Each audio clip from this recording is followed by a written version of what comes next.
Hi friends, Ponni serial today episode என்ன மாதிரியான twist ஆக்க போகுதுன்னு பார்க்கலாம். வீட்டில் இருக்க எல்லாருமே ரொம்பவே வருத்தப்பட்டு ஃபீல் பண்ணிட்டு உட்காந்துட்டு இருக்காங்க. அப்போ சிவானி நான் காம்படிஷனில் கலந்துட்டு இருக்கேன். அப்பா எப்பவுமே என்கிட்ட சொல்லிட்டு தான் போவார். அப்பா இப்படி போயிருக்காருன்னா அதை என்னால் ஏற்றுக்க முடியாது. அப்பா இப்போ ஆகணும்னு சொல்லிட்டு சிவானி ரொம்பவே அடம் பிடிச்சிட்டு இருக்காங்க. எவ்வளோ சொல்லியும் கேட்காம அடம் பிடிச்சிட்டே இருக்கிறதுனால ரொம்பவே வருத்தத்தில் சிவானியோட அப்பாவுக்கு பார்த்தீங்கன்னா இப்போ பொன்னியோட மாமனார் கால் பண்ணி கொடுக்குறாங்க. உடனே சிவானியோட அப்பா நான் முக்கியமான வேலையை அந்தமான் போயிருக்கேம்மா, வர இன்னும் 1 வாரம் ஆகும்னு சொல்றாங்க. உடனே சிவானி என்னது 1 வாரமாப்பா, என்னால அவ்வளோ நாளெல்லாம் தாங்க முடியாதுப்பான்னு சொல்லிட்டு ரொம்பவே வருத்தப்பட்டு ஃபீல் பண்ணியும் பேசிட்டு இருக்காங்க.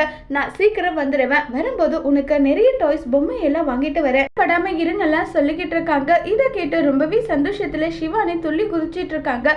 சக்தியோட அப்பாவும் அம்மாவும் 1 வாரம் சொன்னதுக்கு அவ எப்படி ஏங்கி போயிட்டா, இவ எப்படி இந்த உண்மையெல்லாம் தாங்கிப்பா நல்லா சொல்லிட்டு இருக்காங்க. காலப்போக்கில் எல்லாம் மறந்துடலாம் வீடுன்னு சொல்லிட்டு எல்லாம் பேசிக்கிட்டு இருக்காங்க. இப்போ நம்ம சக்தி கால் பண்றாங்க. சக்தி கால் பண்ணி அவங்களுடைய தம்பிக்கு கால் பண்றாங்க.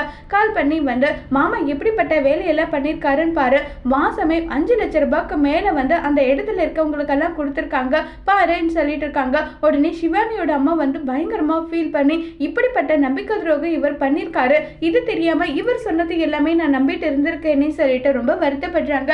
இது எல்லாமே கண்டுபிடிக்கணும், கூடிய சீக்கிரம் கண்டுபிடிக்கணும்னு சொல்லிட்டு ஒரு பக்கம் இருக்கா. பிரீத்தி ஒரு பக்கம் என்னடா இது எல்லாமே இந்த பொண்ணுக்கு ஆதரவா இருக்கேன்னு சொல்லிட்டு பயங்கர கோபத்துல இருக்காங்க. அதோட இந்த எபிசோட முடிச்சிருக்கு.